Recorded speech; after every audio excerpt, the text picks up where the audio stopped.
সংযুক্ত আমিরাত সফর শেষে দেশে ফিরেছেন প্রধান উপদেষ্টা ডক্টর ইউনূস। কাল থেকে রাষ্ট্র সংস্কার নিয়ে রাজনৈতিক দলগুলোর সঙ্গে আলোচনা শুরু, জানিয়েছেন গণপূর্ত উপদেষ্টা আদিলুর রহমান খান।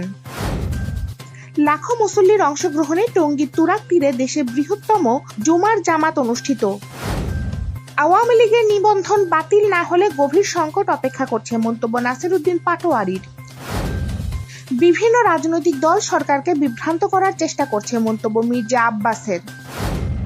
ফ্যাসিবাদ মুক্ত দেশ গড়তে রাষ্ট্র সংস্কার জরুরি, মন্তব্য মুফতি ফয়জুল করিমের।